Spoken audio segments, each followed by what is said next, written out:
I've talked about a lot of things I hate about anime and manga on this channel, and this time it's time to talk about my dislikes when it comes to Webtoons. Yes, I'm going there. The popular comic app, I'm coming for it as well. Some of the Webtoons I'm going to talk about today in this video, oh my goodness, I'm baffled even Webtoon themselves allowed this on their platform. So let's rant about it. The First Night with the Duke. Guys, what the actual heck was this series? Not only does the male lead sexually assault the female lead, she gets pregnant and then tries to jump off a building to avoid getting with them. The crazy thing is, I genuinely can't believe they end up together at the end of this series. And all of this happened in under 10 chapters. I kid you not, because when I first read this, I was like, wow, this is actually quite cool. Then I reread it and I was like, what the heck is this? And the worst thing was, it was drawn in such a cutesy style. First of all, the main characters look like children. I don't know, it was just really weird. Second thing being, every shit the main guy does is practically romanticized that I thought I was getting gaslighted. And after a while, the series just gets so boring. I felt like that's my main reason why I dislike this webtoon. I felt like after a while, it was just so repetitive, so I had to drop it.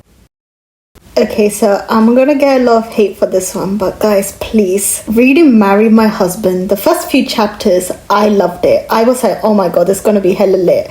And when the female lead had this whole change in character, I was like, woohoo! And then the story became so repetitive. And to me, I felt like there was no change within the female lead. She was still a bit of a pushover, even though she wanted not to be that. And the male lead was so bland, and he just fit the mold of all the other main webtoon characters, that he was so easily forgettable. And him being the rich CEO just made everything so much easier for the plot, and I was like, where's the drama? And honestly, I just wish the chapters had reached their full potential. But to me, Marry My Husband was just so boring. It had me in a chokehold at the start, but the characters were just too plain for me.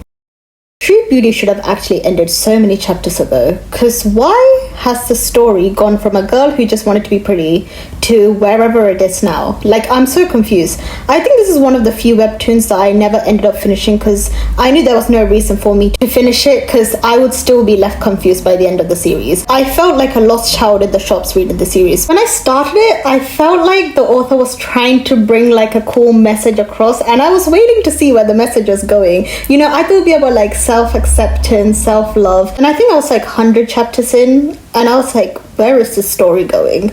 And the female lead, I'm seeing a trend here. All these characters are so bland. So if anyone has finished True Beauty, please tell me what the ending's like, because I genuinely cannot be asked to read it. I'm so tired of this series, man. Cry, or better yet, beg. I've seen some people comment this on my videos, and I was laughing reading your comments, because I was like, yes, I know I'm going to be ranting about this in the next video, because what the hell is this webtoon? What the hell is wrong with the main guy? He actually needs to be admitted to a psychiatric facility immediately, because why is he torturing a girl because he sees her as a challenge? Why is he butting his fat bum into someone else's business just because she doesn't like him? I don't understand. Is he mentally ill? What possesses him to make the MC's life harder day by day?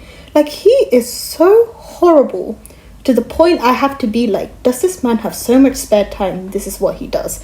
And I read somewhere that later on in the series that he does something horrible to her, or something horrible happens to the main female lead. And I was like, this girl's life is already terrible as it is, and it's going to be getting even worse. And it's just, he has so many guts. He has a fiance, and he's still chasing after this girl. And the timeline in which they met, when she was 12 or something, I was a bit that's a bit weird. Yeah, this series was just not it. Matthias should actually be locked up immediately, because what is wrong with him? Webtoon nowadays, they either have bland male leads, boring male leads, or they have oppressors. They actually have dictators as male leads, because what the heck? That brings me on to my next webtoon, because this webtoon started off good until he forces himself upon the girl.